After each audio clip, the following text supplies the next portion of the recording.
former identity as a celebrated hero of the Imperium, and she was kind enough to refrain from putting a bullet through my head, long enough for me to explain what had happened. Raki and we were once members of the Crown Conspiracy, seeking to overthrow the Empress and her non-magical son to replace them with a true heir. That all changed when it turned out the plot involved me being betrayed by him, by my friends, by my former lover, the other one, Jindu the Blade. They stole my magic. They took my power. They left me for dead. And I was eager to return the favor. Liette and we had a fight. She left at Vigil. I found more enemies there that led me and Kavrik to the town of Lastlight, a great city built by an amazing inventor known as Two Lonely Old Men.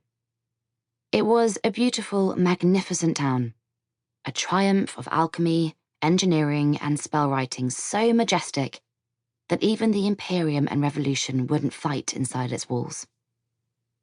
In hindsight, I probably shouldn't have destroyed it.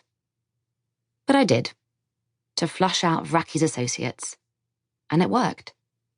I followed them to Fort Dogsjaw, a ruined Imperial fortress famed for being the site where the Imperial mages, upon learning that the Empress's son had no powers, rebelled and became vagrants. What happened was incredible. I fought Raki and his followers, rescued the children of Stark's Mutter, foiled Raki's attempt to summon an inhumane monstrosity, and narrowly escaped with my life. It was thrilling. Incredible, really.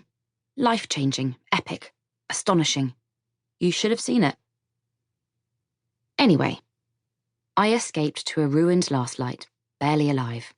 With the help of Kavrik and Liette's timely return, I was able to escape back to the town of Lostaff. And I was followed. Raki and Jindu, eager to take vengeance, returned and destroyed the town. And so did I. I ruined that city. I killed people. I shook that region to its foundations. I left Raki dying in his own dust.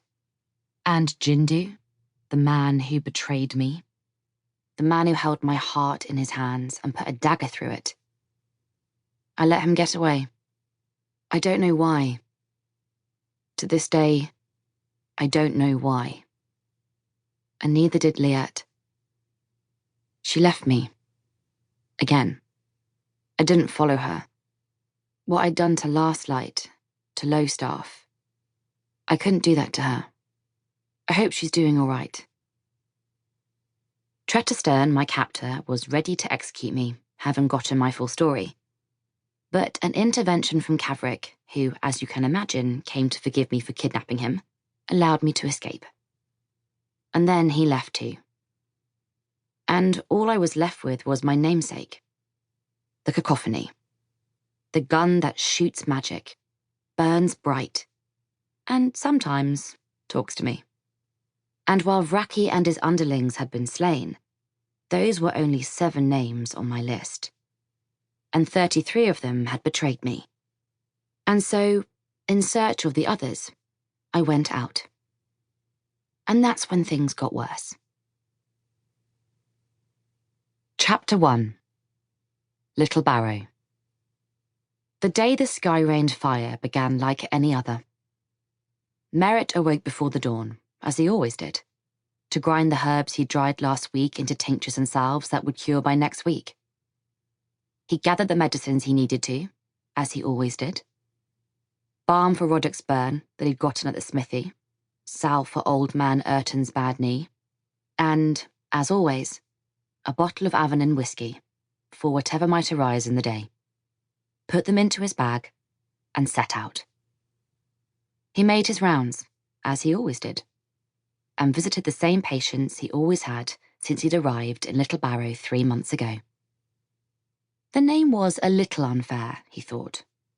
After all, it was a long time ago that a woman had built a shack to live in beside the cairn she'd constructed for her only child.